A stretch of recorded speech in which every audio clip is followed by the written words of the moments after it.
Our 2017 Fees Must Fall movement has brought up this whole big theme of the student asking, do you see me?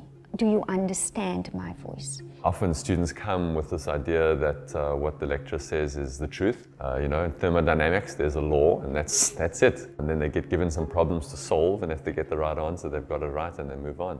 They often ask questions like, why do I have to do this? Often they entered into engineering because they identified themselves as poor communicators and they thought that engineering was going to be the perfect vehicle to avoid having to engage in communication. We try to work on their ability to work in teams, so everything around that, so how to listen, how to understand people's reactions, how to understand people's motivations, also how to understand their own. So there's a large emphasis placed on self-awareness, self-directedness, and ability to communicate clearly what it is that you're trying to facilitate. It is always difficult to ensure that we design for enough time to reflect on course content for as long as possible, but unfortunately there are still upcoming assessments that just have to take place. It was this idea of, we had brainstorm meetings, we had meetings or conversations around, you do that kind of reading, I do this kind of reading, we bring it together. This is what we know the research says in this regard, let's go speak to this person. And it was vibrant, and it created a space of a dynamic space, that this is not one shoe fits all, it's done and dusted. It is a conversation that always will be part of us because we are part of curriculum transformation.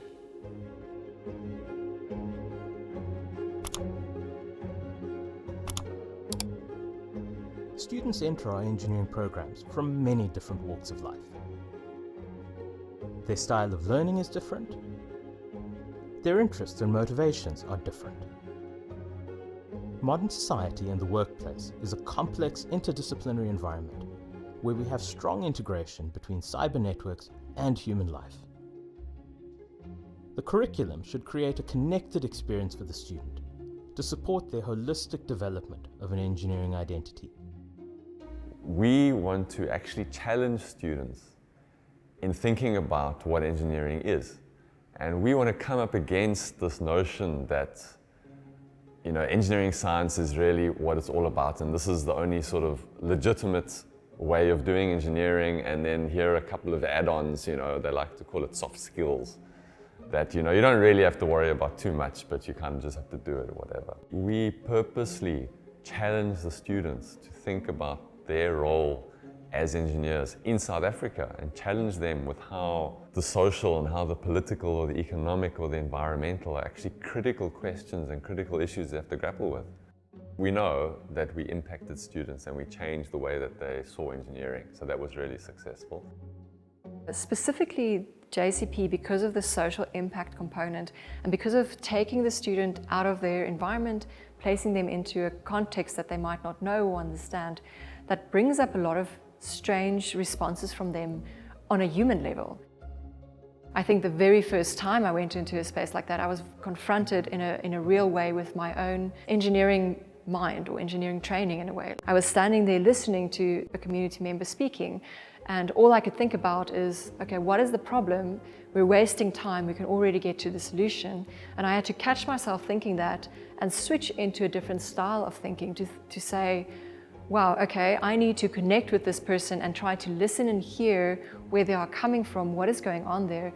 And then only can I bring in my engineering thinking after we've done that initial part. And that for me was a big wake-up call, almost to understand what my students will be going through.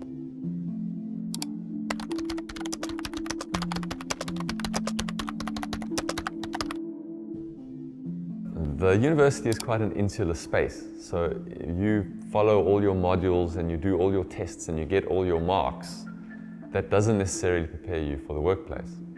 We get them thinking around the broader questions of their actual role, what they actually want to do, their contribution, their responsibility as engineers, the different industries they might be involved in. And just that thinking already, I think, starts helping them to prepare. How does the institution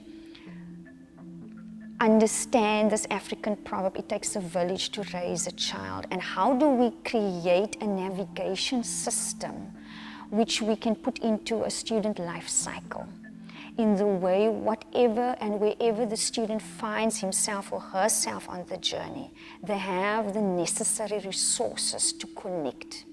And so we integrate through different topics. We take problem solving, for instance, as a way in how we can help the students see where they are as a student, as a first year, how they integrate the idea of problem solving in what they experience daily as a student.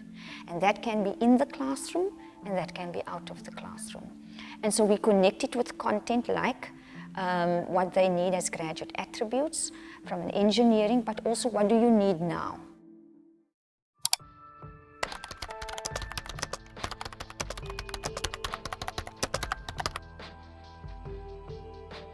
An engineer, someone trained as an engineer, who is able to think critically about these matters and can sink their teeth into some substantial issues and debates and discussions that are interesting and relevant. Without someone like that to drive a course like this, it just is not going to happen. It is going to be relegated, it is going to be delegitimized, and it's going to be diminished. And the students won't see the value in it either. And I think that takes a mindset change.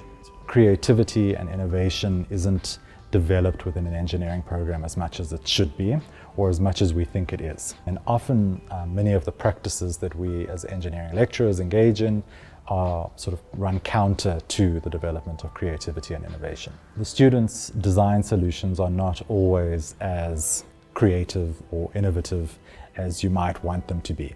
Or they have the potential to show creativity and innovation, but the students don't take that extra leap or that extra risk to really be creative in their solutions. One of the solutions that I've tried to implement to address this particular challenge is to actually integrate a small segment on how to be creative and innovative. What are some of the strategies that you can use as a group to foster creativity and innovative thinking? And so I think it's important that students do think outside the box, so to speak, and try to take a little bit of risk in the solutions that they offer. Our technical skills can become more relevant and more meaningful in society.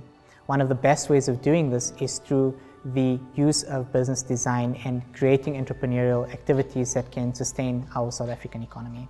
We find that students need to first be contextualized to the business world, so we start off by showcasing the ways in which businesses are developed, as well as how to strategically analyze those businesses. One of the main components in the course is a pitch event competition.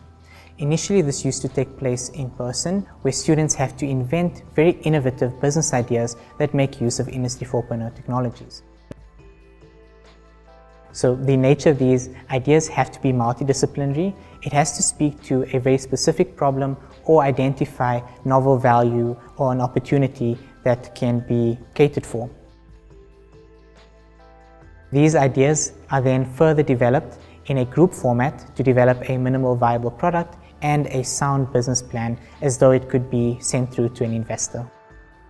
As engineering students, they will also be empowered to better understand the way in which they can add value to an organization through the effective and technical understanding of specific forms of technology, the financial modeling, the actual operational models within their organizations, but it will also allow them to act as professional and ethical engineers in industry.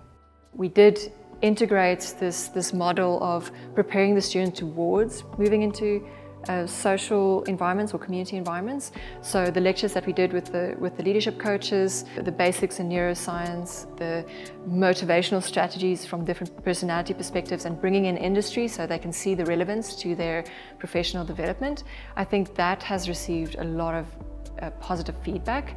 Once they are employed, we can guarantee that they'll be working in teams, they'll be working with other people, they'll be struggling with feelings of inadequacies, feelings of frustration, colleagues that may not be showing up in the way that they want or showing up in ways that they don't know how to work with.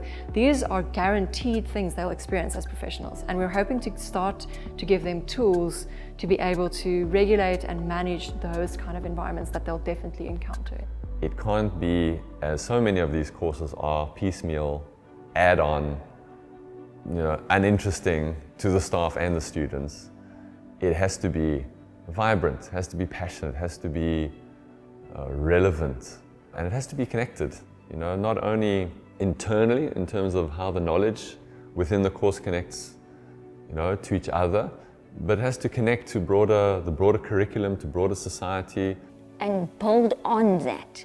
That can help us find ways in the way we can have a student that is ready for the workplace, a student that is okay with change, a student that understands it's within the messiness of change that we can seek meaning. And so we do know a model can work, but the challenge is who brings it together, whose responsibility is it? And that is still, I think, a big dilemma in the way we centralize, decentralize a model, and in the way we communicate findings back to where it should be. Engineers are creative problem solvers with expert knowledge of technological systems. They move in and out of businesses and societies, communicating between these environments, negotiating relationships, and innovating towards a more sustainable future for all of us. Their responsibility to act ethically requires our programs and us to develop them authentically and challenges us in our roles as educators.